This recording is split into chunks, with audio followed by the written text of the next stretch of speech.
Good evening to everyone who has joined this Saturday Satsang being organized by Sri Aurobindo Society, Chennai branch. Today we have with us Sri Ramanarayana ji. He is not new to us. He gave a talk last year in our Satsang. He is an Aurovillian and attracted to the mother and Sri Aurobindo when he was a student in 8th class in 1971.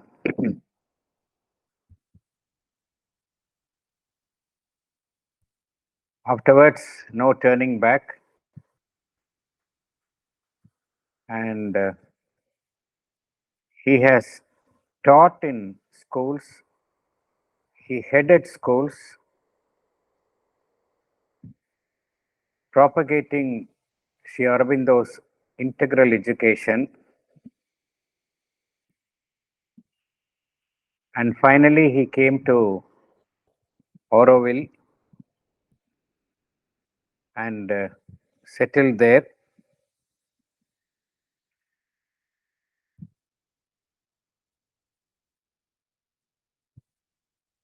He has been in Auroville since 2001.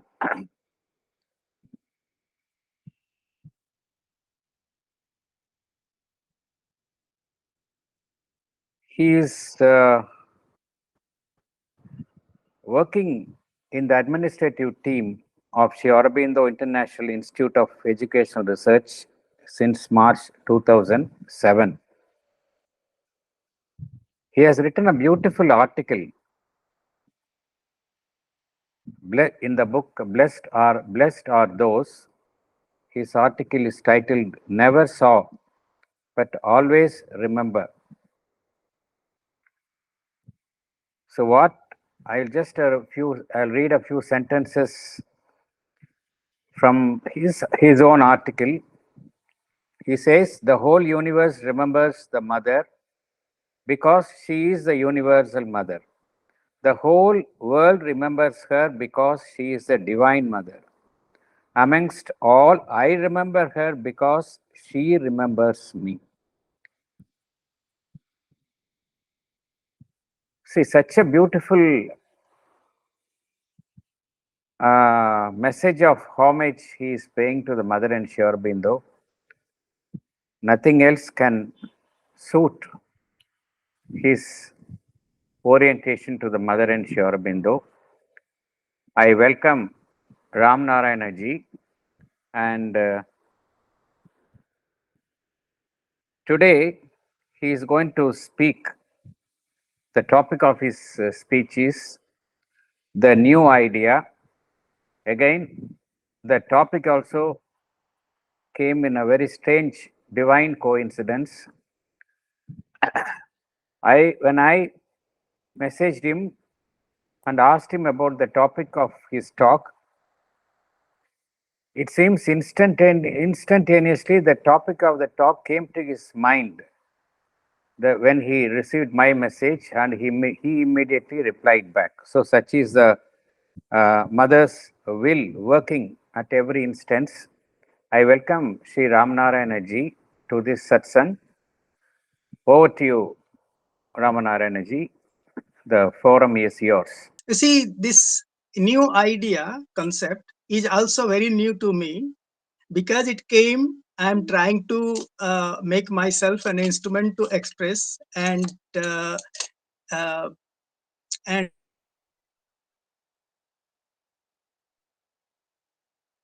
first of all, I would like to say that I'm not an psychologist or psychiatrist or a consultant for those professionals, but I have worked as Shiv Kumarji has said in the field of education, and I would like to say about it in that area.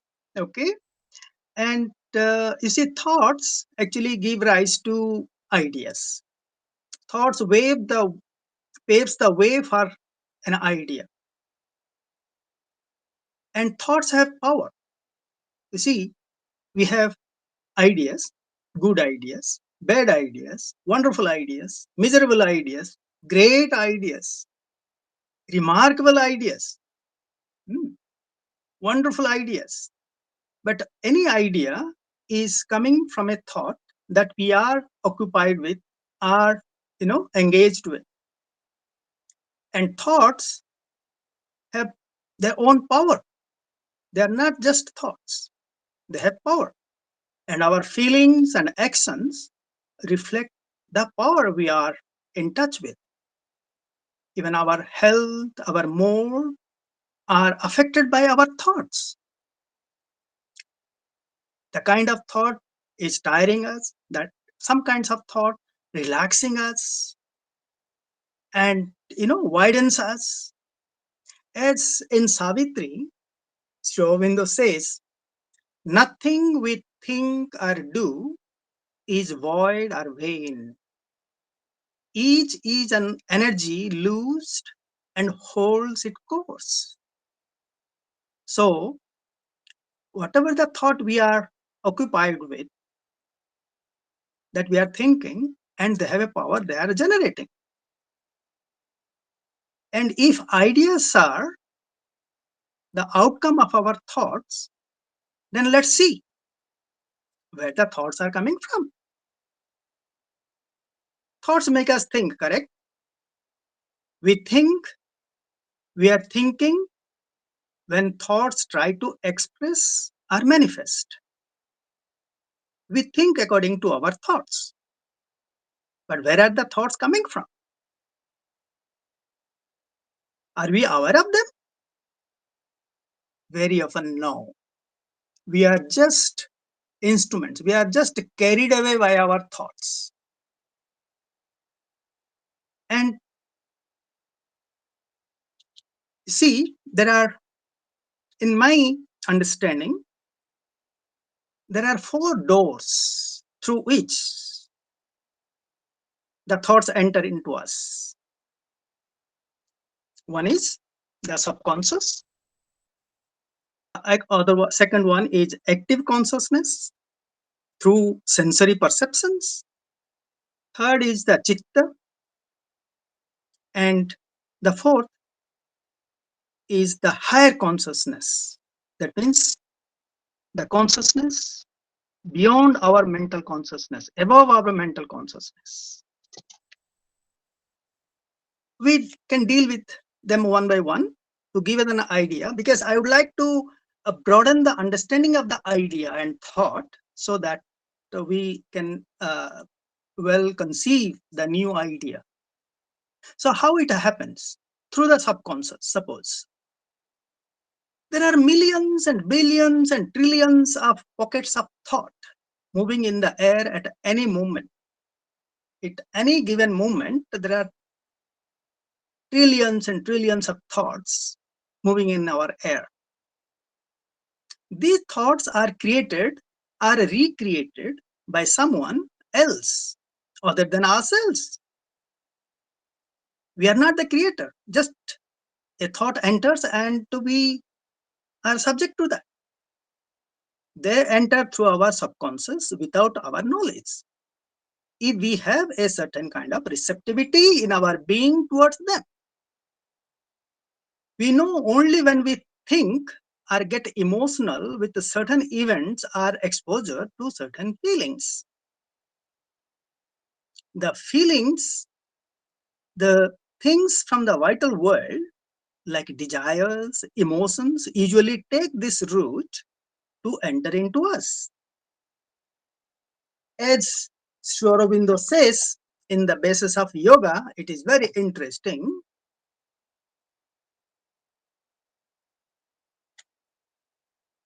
All ordinary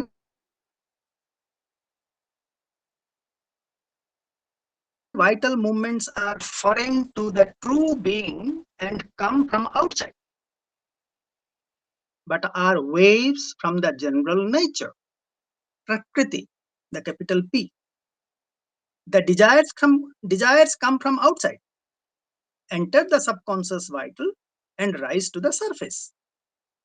It is only when they rise to the surface and the mind becomes aware of them that we become conscious of the desire.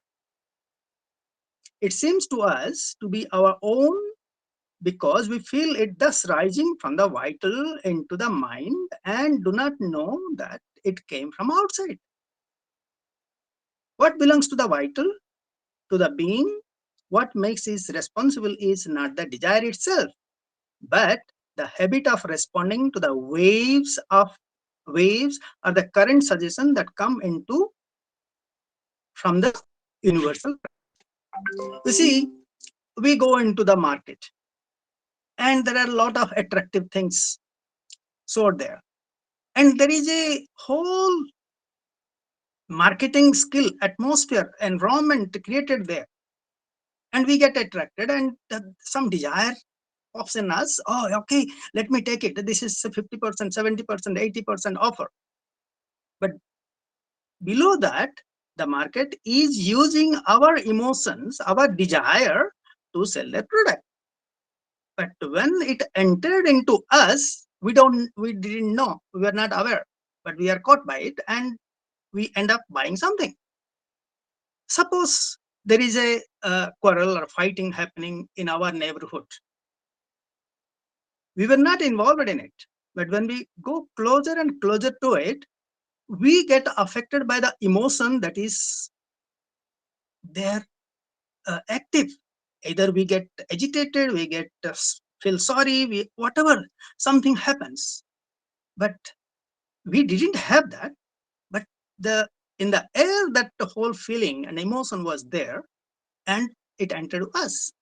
I have heard from somebody there was a very strong disturbance happening someplace, and there was a conscious person over there. Later, he said that, you see, I was just detached to anything because he was practicing yoga. And when the situation came, my feet started shivering, and I felt something entered into my being through my knees. He felt that. And through our lower part of the being, the subconscious, we can also say, these emotions enter. Then we start thinking, reacting, acting, whatever. So this is one way. All the emotional, the vital things enter into us, and we start thinking along that line. Then we think that we think and we said and we react like this. It happens. We own it afterwards. We feel that we own it, but actually we were not the creator of that. Second thing is through our active consciousness, which is regulated by the sensory perceptions. We see things, taste things, and smell things. Through our palate, we taste, we hear so many things. Through our sensory perception, the information from outside is entering our being, and that makes us think, because it also triggers some previous associations, and that we start thinking like that. And it will be very interesting. I would like to make it short from reading something from Aurobindo, and where on education he is saying there are 6 senses which minister to knowledge: sight, hearing, smell, touch, taste, mind, and all of these, except the last, look outward and gather the material of thought from outside through the physical nerves and their end organs: ear, eye, nose, skin, palate. The perfection of the senses are ministers. As ministers to thought must be one of the first cares of the teacher. Okay, so we are not going to discuss about the education right now, but how it happens, let us know. It happens to the children. That's why the teachers our parents have some responsibility to train them how to observe and improve and develop and refine, so that they can control their emotions. All these things are there. But how we start thinking, how our thoughts are created, these are the ways how things happen in us. And we can deal whole session about the sense development and improvement. And Sri Aurobindo has written a lot about it. And I have devoted a lot of time in education, even the sense development. But this is not the moment to deal with that. Anyway, we know that the thoughts are created, are initiated by the sense perception. That is one way the thoughts enter into us. Third one is the chitta. Chitta is something, a Sanskrit word, and maybe it is also in Tamil, and which is the passive memory or the potential memory, the reservoir of past mental impressions, the storehouse of memory. You see, it is like a ocean. We can think in ourselves, there is an ocean of memory. That means it is the storehouse of all everything that we see, smell, taste. Even we are not attentive to that fully, but our sense perceptions, they gather those information and put into our chitta, into that reservoir. It's a huge stock. And from our lives, past lives and present life, all these things are stored there, so that whenever we need, we can get from them. And that depends how refined our instrument, how strong, clear is our research or search, so that we can get from that. And Swarmda talks about it. You see, the active memory selects and takes what it requires from that storehouse. Because active memory, the mind in which we are dealing with our day-to-day affairs, our pragmatic life and day-to-day life, mundane life. But for that, informations are coming from the chitta also.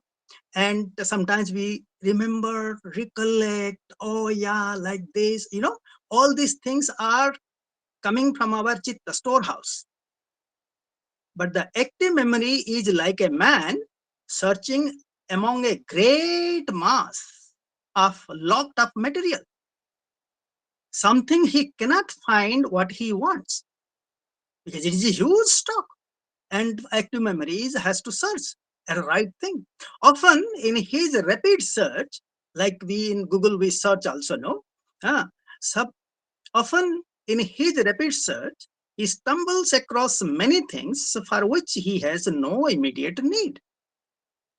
Often too, he blunders and thinks he has found the real thing when it is something else irrelevant, of not well, if not valueless, on which he has laid his hand. We search, we find something, we take it, and that becomes an object or a material for us to think. From that, our thought is created, and but the thing that we find, it may not be the right thing then, but we are engaged with our thought. So suppose most of us are living in Chennai or Pondicherry near the beach, and we have certain impression or experience of a beach. And we go to Singapore or St. Petersburg, which places are having beaches, and we go there, and we even before going there, we think, oh, okay, that beach, it will be like this, like Marina Beach, this would be like that. All these correlations come from there. When we reach there, we start immediately correlating, oh, here it is like this, there it is like this. All these things happen. Sometimes we have some wrong findings also. But you see, the main point what I want to put here is that we start thinking with the something which has gone deep into us and stored in our chitta, and that allows us, that makes us think in a particular way. So thoughts enter like this. From that we get ideas. You see, when we process and in a thought, keep engaged in thought, then ideas come. But all these three things, you can see that either from immediate present or long past. So our thoughts are engaged in the old things, are maximum to the present. But what is a new thought, new idea? New idea, it will be very interesting to see now. They come from higher levels of consciousness. No, we are which are above and beyond mental consciousness, like a higher mind. Illumined mind, intuitive mind, overmind, supermind, and beyond. Supermind is also not the highest. These words we have heard, and some of us certain have some twinklings of or some touch of certain moments we are in touch with that and we feel happy, grateful. Oh, how could I think like this? Where did this intuition came? All these things, they are not completely foreign to us, but when something in us is open and receptive to that, our thoughts receive that and we express it and we enjoy it, and that creates a attraction to reach to that level. Thoughts coming from these levels could be considered as a noble thoughts, okay, which could be uh, originated from new ideas. Let us consider that new ideas with capital N and capital I, they come from these higher levels. All others are past, and we can consider old or present ideas. So, what happens? You see, I would like to take you to 1900, year 1900, the almost towards the end of 19th century or beginning of 20th century, uh, during Mother's time and Sri Aurobindo's time, when they were in their young adulthood, Sri Aurobindo was engaged in the mm, national politics, and mother was there doing something, and uh, both didn't know each other physically, and we cannot ignore that they were connected in the consciousness. Uh, as Mother and Aurobindo say that they were from the beginning of the earth, and wherever there was a little awakening of consciousness, they were there, and even they are now they are together, and they will be together hereafter. And at that time, independently, physically, we can see what Mother was engaged in France and what Sri Aurobindo was engaged here. During the beginning of early 1900s, Sri Aurobindo was engaged in politics. Then he went to jail and came out. Then he gave the speech of Uttarapada at Uttarapada, and it is about the Sanatana Dharma, eternal Dharma. And Mother, she was doing something over there. She created a group around her who are the spiritual seekers. Okay, the seekers, they came together around her, and they were publishing articles, books, and that was spreading. There was a man. I would like to take a little time here to how those works of Mother and that small group affected this problem of Ukraine and Russia is not very new. If I understood from Mother's writings, it was still then at that time. And a group of Ukrainian people from Kiev, they were fighting against something, and they were revolutionaries. And there was a leader who gave up his high uh, um, salaried job, and he created all these things. And but then gradually, some of his friends, they lost their lives in that thing, and he realized that they are not strong enough to fight, and they were resorting to a this person, a leader. What Mother talks about, the leader was reflecting upon himself, and then say that they have to be intelligent, strong and powerful in their intelligence, and so that mm, okay, just hold on. They must train them to think for themselves and to reflect so that they can become aware of the precise aim. And they should have they must develop their intelligence to understand better and deeper laws of nature, capital N.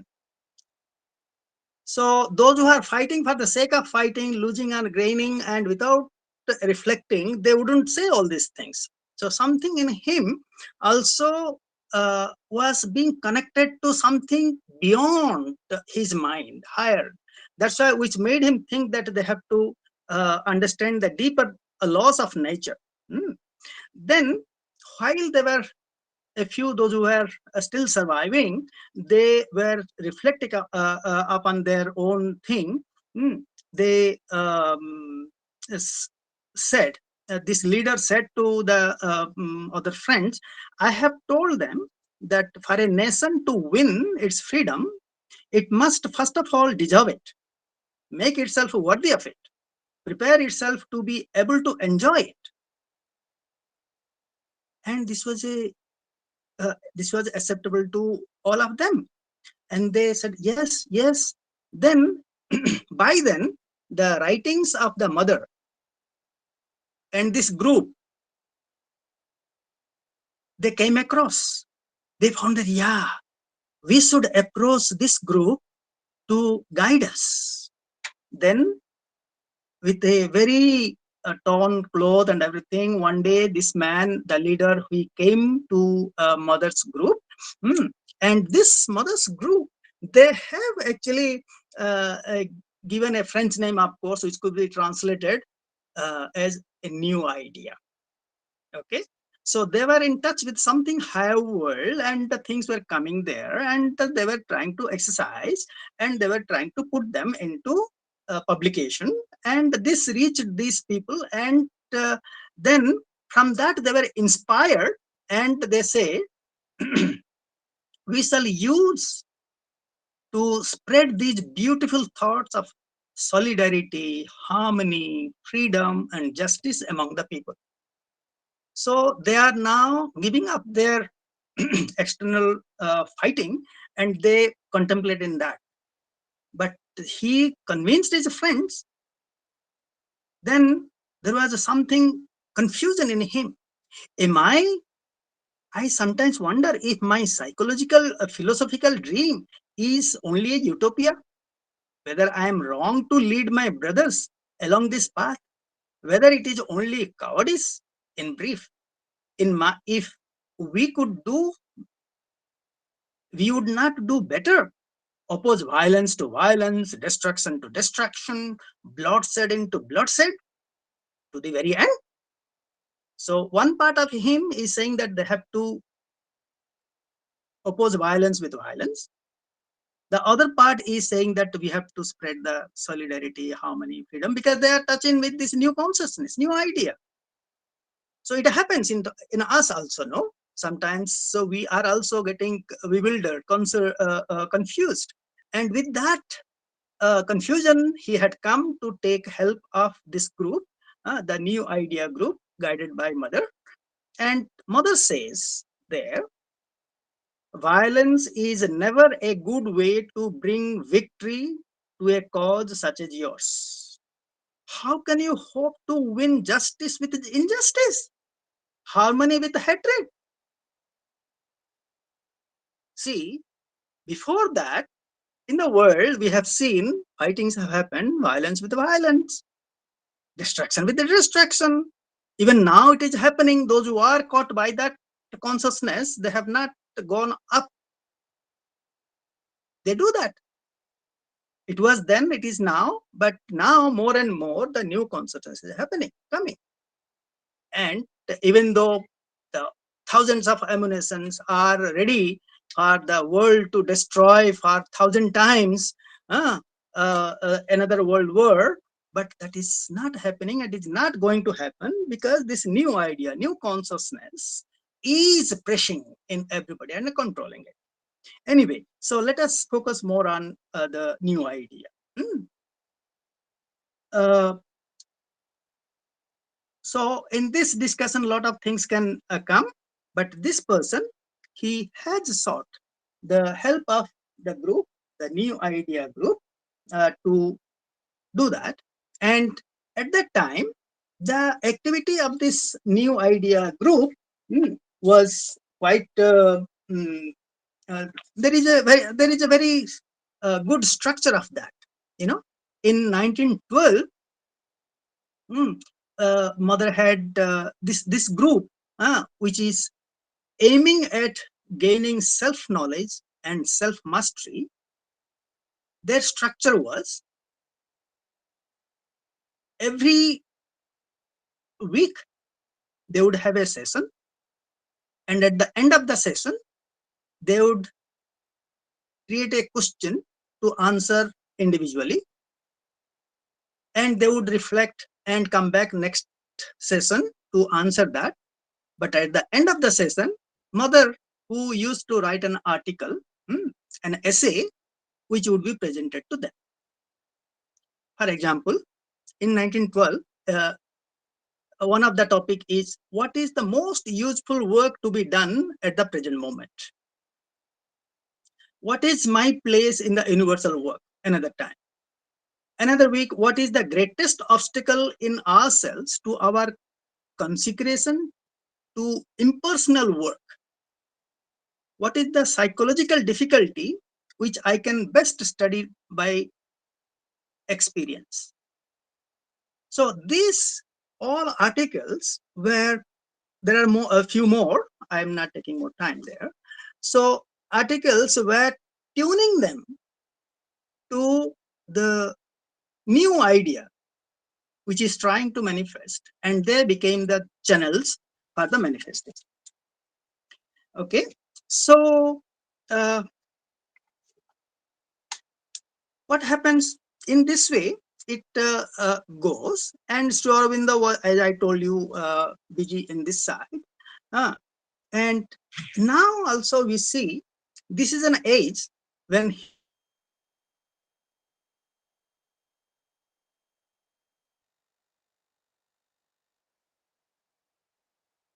are not able to think 100 years ago.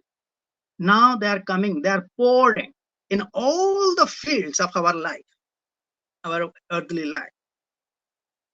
New ideas are coming. New ideas are coming by innovation, discoveries, all these things.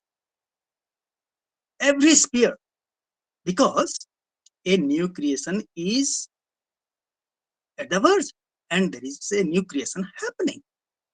If we close our perceptions to that, then we will be remaining in the old. But if we are a little open, keep ourselves silent to these things, then we will surely perceive that new coming.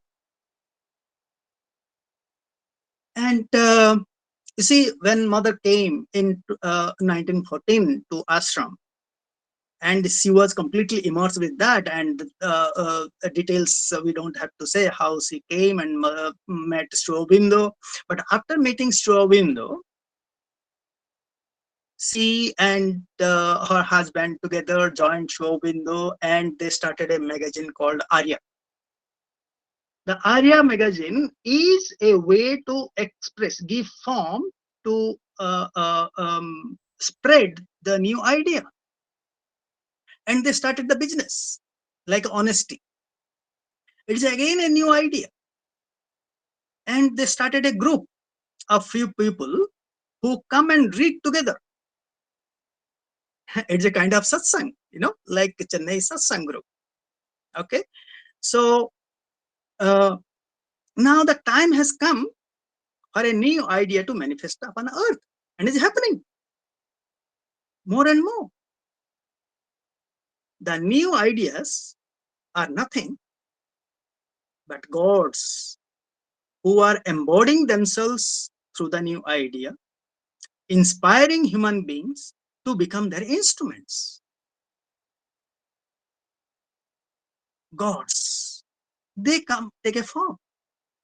You see, as okay, so we no, and when this fraternity, liberty, and all these things that happened, revolution happened in France, Shonda talks about it. Somebody in the Himalayas might have thought all these things, so the revolution happened there. You see, thoughts are so powerful. Even at the peak of some peak in the Himalayas, you are thinking, and a group, a mass is engaged in the revolution to manifest it. So new ideas are happening, expressing themselves. And in 1912,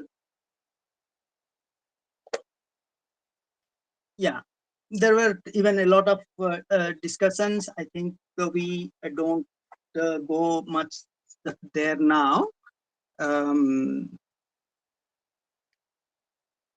But we see this new idea coming up in various fields, in psychology, health, science, education, become these fields because these fields are open. The new ideas have already entered in these fields. You see, for example, education.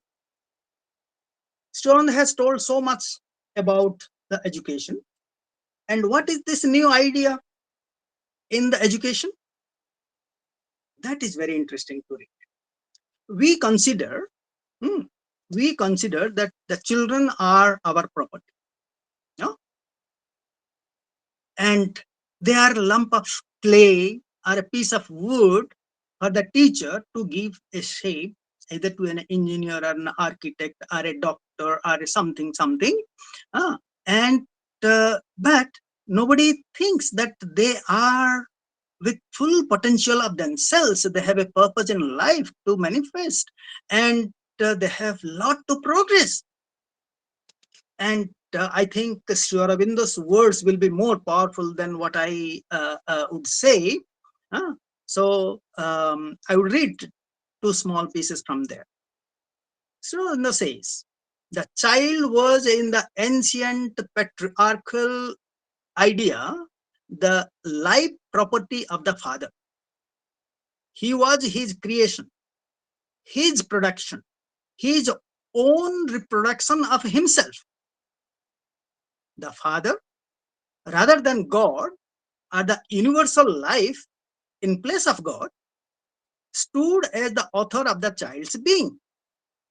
And the creator has every right over his creation, the producer over his manufacture. The parents were thinking that. That is an old, says, ancient. Even now, some people, those who are occupied, are by that kind of thought. They think that my child will be the engineer.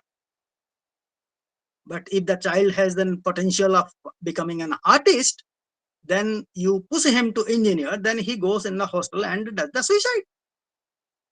So doing a suicide is the best thing that he could give to the world for which he was born? No. So, but this new concept, the idea of a child being a soul, what Shonda says, we have traveled to another conception of the child as a soul with a being, a nature and capacities of his own, who must be helped to find them, to find himself, to grow into their maturity, into a fullness of physical and vital energy, and the utmost breadth, depth, and height of his emotional, his intellectual, and his spiritual being. So a child is a soul meant to grow. So we have to consider that my son or my daughter is a soul meant to grow. A human being who has come through me but doesn't belong to me. He or she is not my property. If we are really following the ideal or the light of Sri Aurobindo and the mother, this is the basic thing. I must consider myself as a soul. I am growing.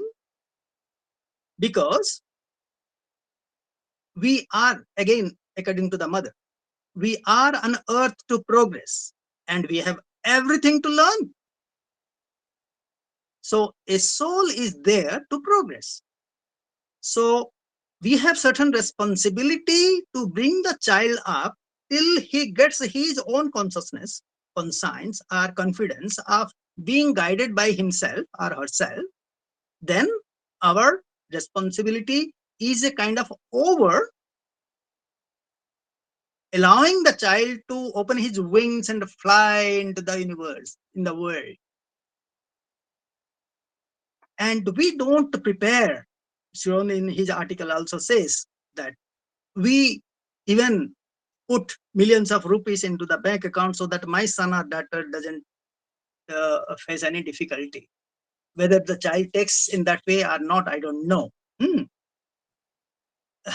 Odia, there is a saying I would translate.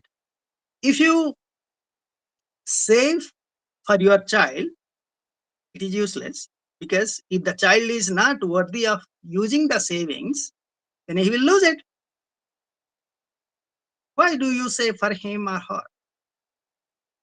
But if you don't save, that is also okay, because if the child is capable of doing it, why do you save? He will make it himself.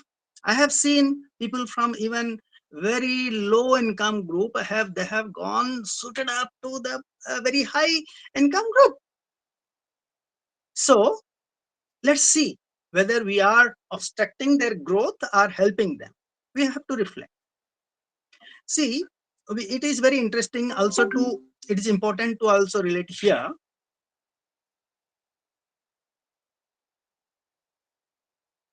The country in which you are born is not your country. The family in which you are born is not your family.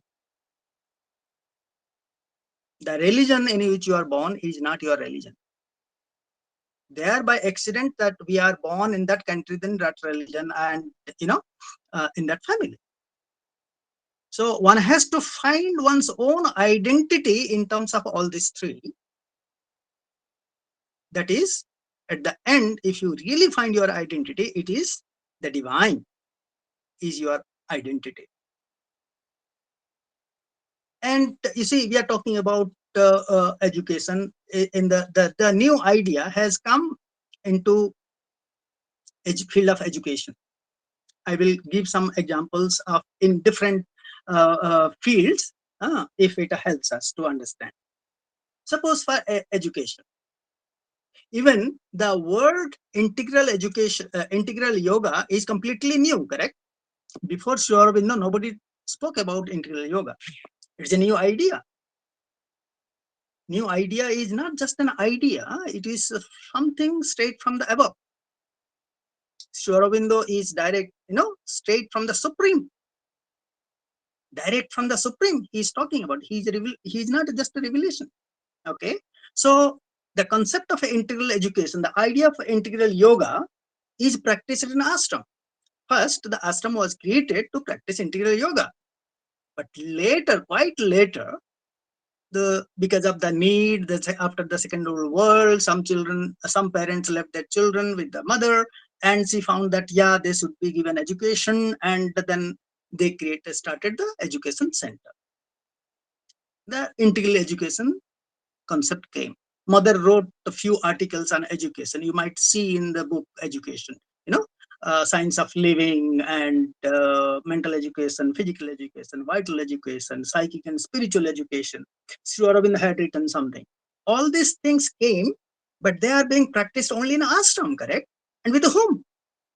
With the teachers, with the sadhaks, those were there gathered around. They were not given any training, go to B.Ed and CT and this education, that educational trainings to teach the children. It is an integral education practiced by the people, sadhaks, who were practicing integral yoga. And the whole ashram setup was behind that. And even now, nowhere in the world, the same setup could be replicated. Some are trying, of course, which is not bad. But unless somebody is practicing integral yoga, cannot be a teacher in integral education. You can create a fantastic educational institutions, even give the name of integral education. But are the teachers are there who are practicing integral yoga? Then only you can say that you are practicing integral education. Okay, naming, even understanding what is mental education, physical education, vital education, all these things mentally is not enough. One should be practicing it. You see, integral education, like integral yoga, is based on the new idea that a child, a human being, is a growing being, a soul meant to grow. Unless this concept, this idea is settled into your atmosphere and the feeling, no integral education is happening.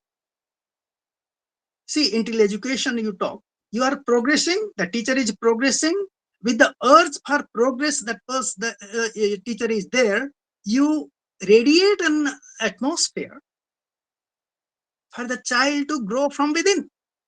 It is like a candle burning and it radiates light, and with that light, the others are growing, blooming, blossoming. Then is integral education happening. So we have to, in field of education, it is like this. So one has to be a sadhak. It is, you see, it is not bad to start, not incorrect to start an integral education center and think about it.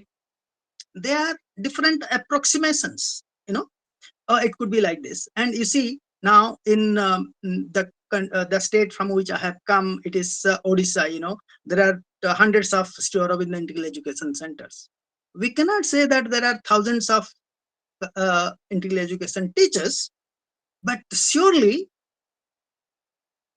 at least 100 or 200 are dedicated. Their objective is to give them their life for the integral yoga. And if there are only one or two teachers in a school where 20 teachers are there or 30 teachers are there, but if there are only one or two or three, those who are clear about their process and open to the new idea, then they are actually practicing it. But we cannot say that the whole group is like that. So we can, yeah. In education, it is like this. Then the whole life upon earth is actually shifting towards the new idea. You see, in the fields like women who were in 100 years back, where they were and now where they are, the understanding that it is the pressure of the new idea which is making them, like broken free from bondage. But not everything is as we expect or as guided by the soul, but there is something changing coming and some approximations, and maybe there will be no difference in future between man and woman. And in the supramental world, of course, there is no gender. And we have spoken, I think, last time about it. And you might have seen her that somebody came to the mother and the mother saw her, and her psychic being is larger than her physical being, and her color is like Auroville color. Mother writes it, the orange kind of, and then she understood, oh, I was wondering what kind of being would be the Superman. I now got it. You see, when the psychic being grows and grows and becomes larger and larger and it engulfs the whole physical being and transforms and becomes larger than the physical being, then that is the Superman. And that is happening.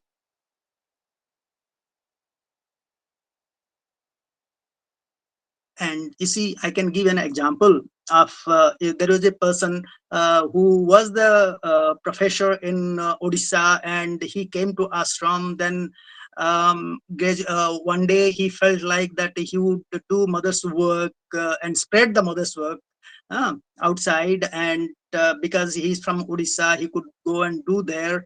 And actually, all the guidance actually without mother's inwardly push, he wouldn't do that. And he started, and then how to reach the society uh, with the how to enter into the society with the new idea.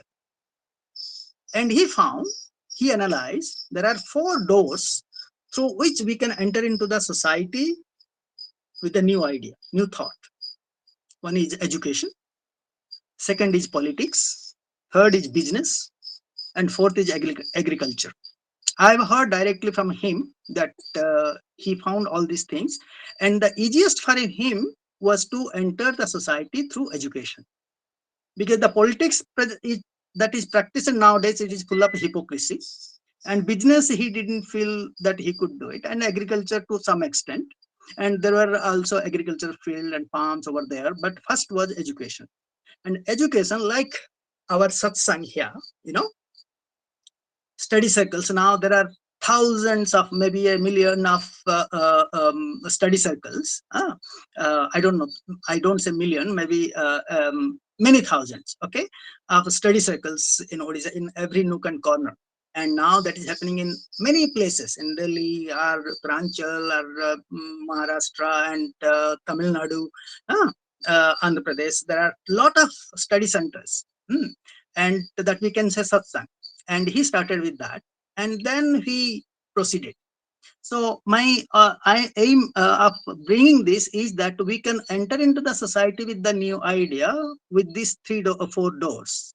And education seems to be easy for us, but some people also take the other routes. And in politics, you see, the long back we had aristocracy, autocracy, dictatorship, democracy, all these things. No, and now we say that democracy is the best one. But democracy is the best one. Democracy is voting, correct? And now, when the democracy is affected by these freebies, influences, all the corrupts, all these things are happening, how can be the democracy be the best one? Because your consciousness is affected by this. Once you are guided by your soul, you are free from any attachment. That is the ideal democracy. Okay. And I don't know where I have read from mother's time, somebody from the mother's time said that mother was as a he was a dictator, monopoly, because everybody goes to there and whatever she says, that everybody follows. How come? But you see, the dictatorship is not bad if the dictator is a benevolent and connected with the highest consciousness, because they see the growth and prosperity of each individual connected to them. So that is a governance, as somewhere, I think for Auroville or somewhere, mother talks or Aurobindo talks, I don't exactly remember. It is spiritual anarchism. When everybody is guided by their soul, the present kind of administration democracy wouldn't be there, because there will be only the spirit who will be ruling everything. Whatever the name that you give, it's no problem. That is spiritual anarchism. That is a kind of administration. Political things would go to that level. Now, you see, even in the financial world, uh, more than a year ago, the cryptocurrency was something completely innovative, new, and somebody was saying that future is crypto. But now we see it as, but this is an approximation. Somebody tried, which is not bad. But you see, people are connected to some new ideas and they experiment. And if it is not futuristic, it will automatically will fall, because the new consciousness is there regulating everything. And in health and healing, also the new consciousness, the new idea comes, you see. A very interesting thing I came across recently is that, you see, very small passage. We get disturbed, injured, and you see, mother says, if your body gets disturbed and damaged by anything adverse, then you must try to concentrate and remain in silence. Second sentence is very important, inspirational. No doubt, the divine consciousness with capital D and capital C, no doubt, the divine consciousness repairs the damage in the body. So divine consciousness repairs the damages in the body. Can you imagine how the new consciousness, the new idea, we can say, can repair the damages in our body? It is completely physical, material. And for repairing anything in our body, we take medicines, correct? This, that. And no dose is exactly that our body needs, either little low or little high. If it is high, it has side effects.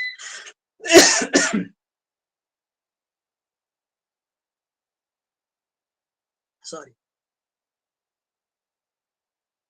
If it is low, it doesn't work.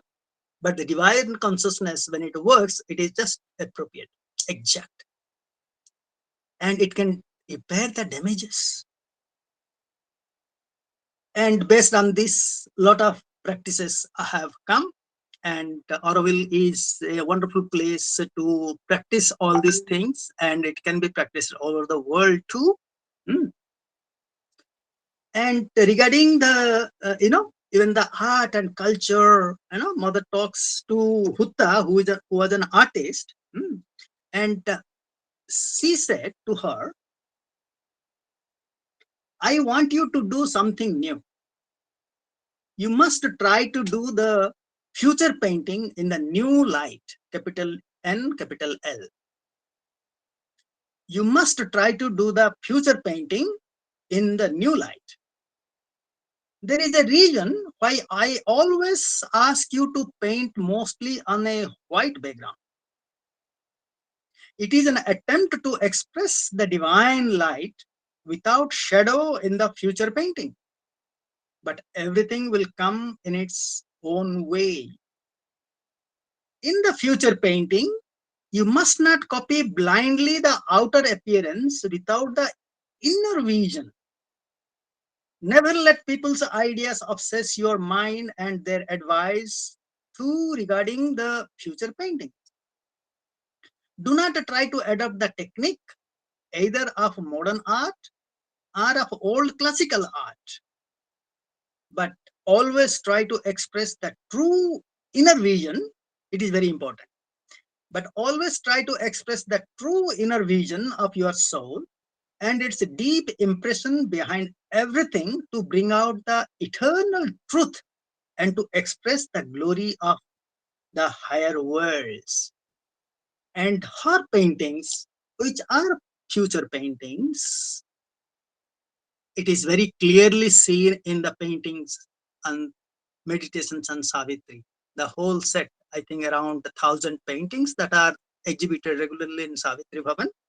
And they are in book form also, video form also. How the new consciousness mother talks about, the new idea, future light, divine light, all these things can be expressed through painting. Even through the music, the new idea expresses. You see, what mother was playing in the newer music and all the organ music, she was engaged in bringing something from the higher world. And she never followed whatever that was established in Western music or Indian music, but she was bringing some synthesis of that and creating something new. And she gave the skills, taught the skills to Sunilda, who was creating later the newer music we all enjoy meditating with. So we can go on exploring different areas, realms. But now the question is to us, I don't want to take more time. Are we prepared to give space to the new idea in our life? Ask this. Each one of us can ask. Are we prepared to give space to the new idea in our life? Some may say, oh, I'm not living in ashram or in Auroville. How can I do that? This is not correct at all. And I would support you with the, even from her words, which will give you confidence and strength to practice in your own place, wherever you are, whatever that you are doing. Directly from the mother, what she says,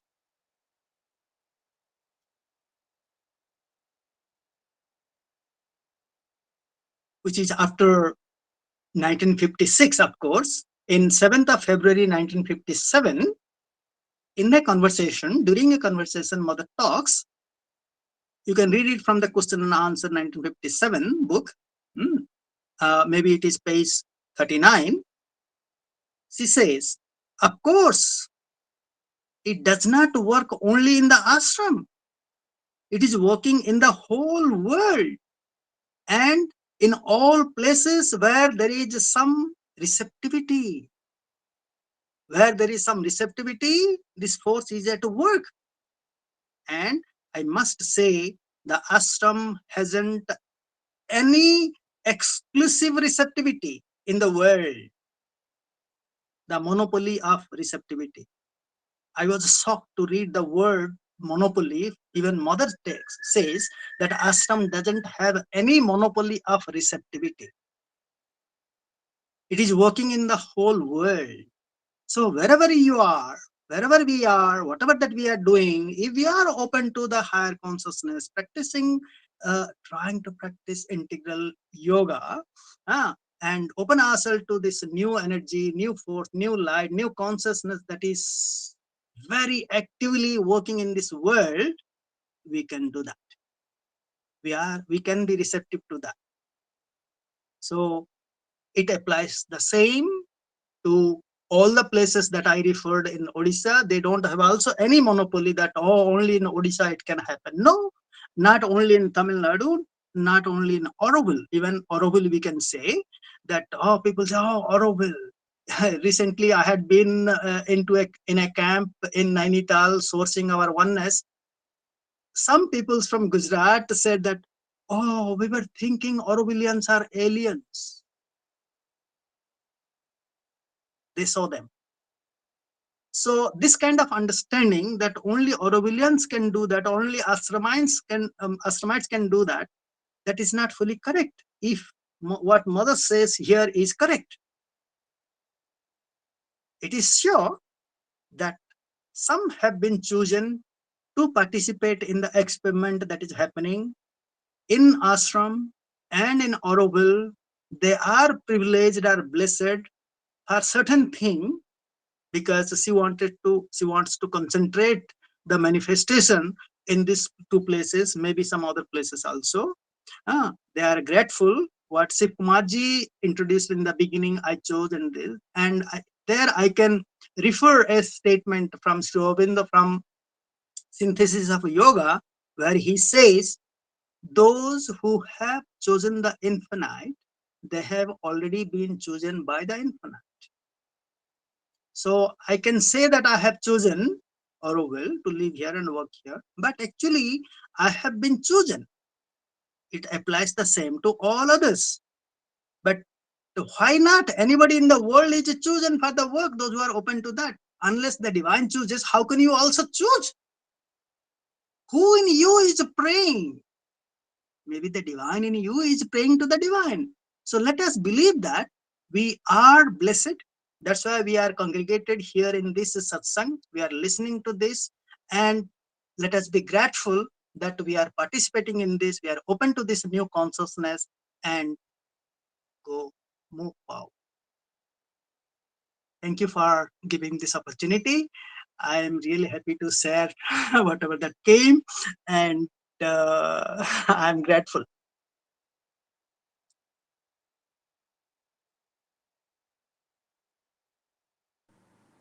Thank you, Ramanarayana ji. Thank you.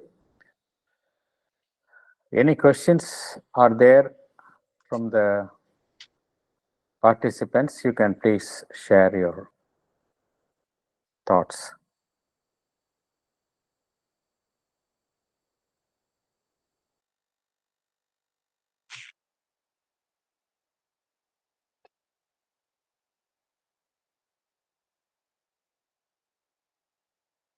Yes, ma'am, please.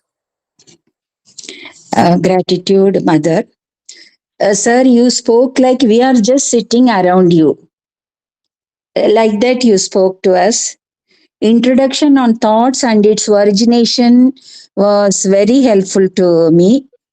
Children are soul meant to grow, and we have to reflect whether we are obstructing or helping them to grow. This is a thing to ponder, whatever is the age of the child. And even we can apply it on ourselves as a kid. We can think.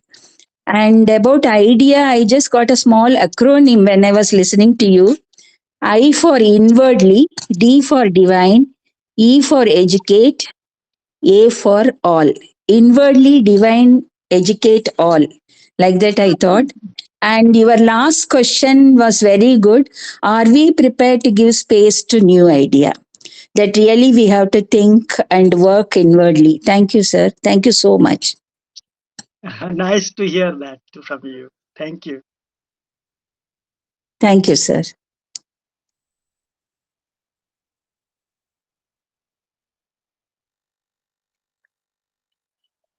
Anybody else wants to say anything?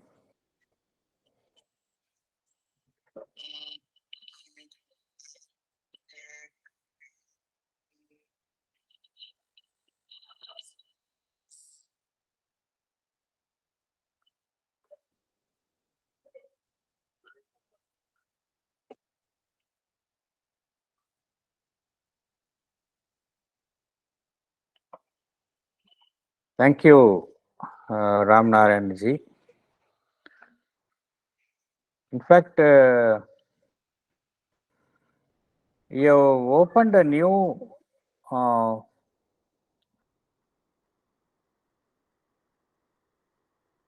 new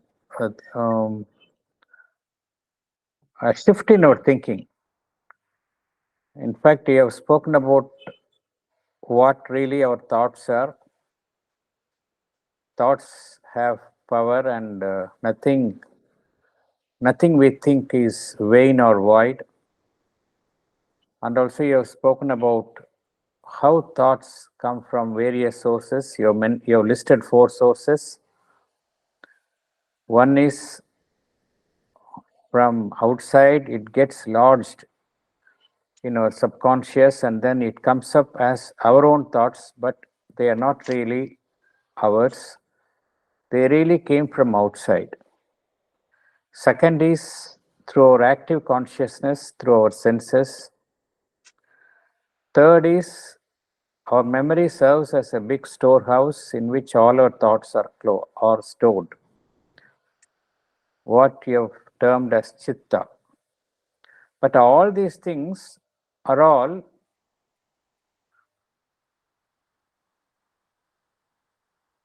from the ordinary sources. They have not come from a higher domain. What comes from the higher levels of consciousness are the new ideas. So, most of our thinking, they come from the lower levels, and once, if you are open to the higher levels of consciousness, we are also opening to the new ideas. You spoke about how the mother has started the group, the New Idea group in Paris, how the revolutionaries from that Ukrainian area got impressed by her words, and that proved that paved the way for their change in thinking from revolution to harmony, goodwill.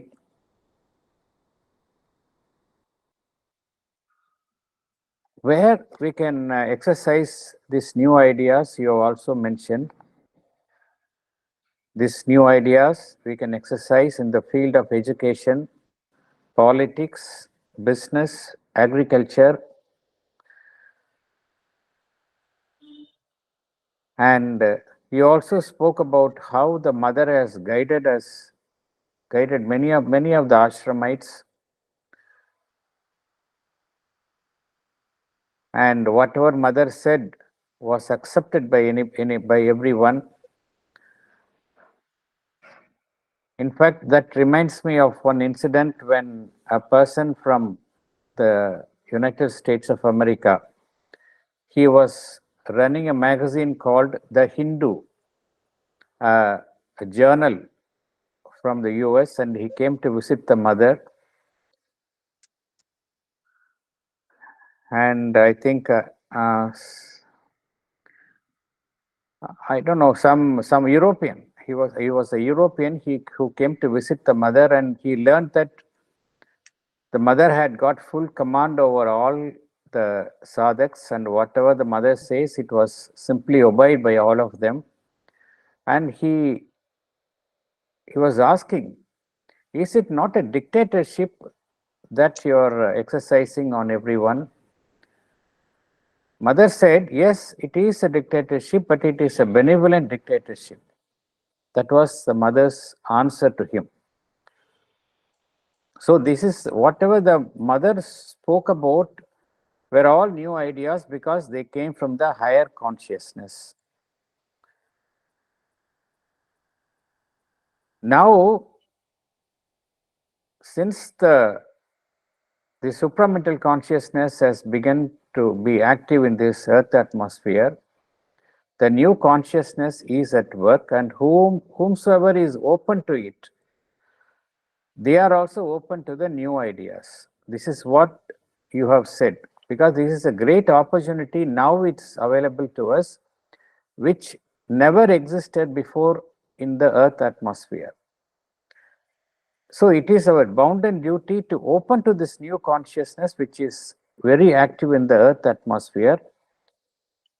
It's not a privilege privileged only to those who live in the ashram or in Auroville. It is open to everyone, whomsoever is present in this universe, and whomsoever is open to the new consciousness. So this we must be aware of. We must be aware and try to open ourselves to the new consciousness, so that we can open ourselves to the new ideas. So we are all privileged. In fact, mother once said that whomsoever who has taken to the teachings of Sri Aurobindo and mine, they are all bound by a special tie. They may be anywhere in any part of the world, they are bound by a special tie, and this tie never breaks.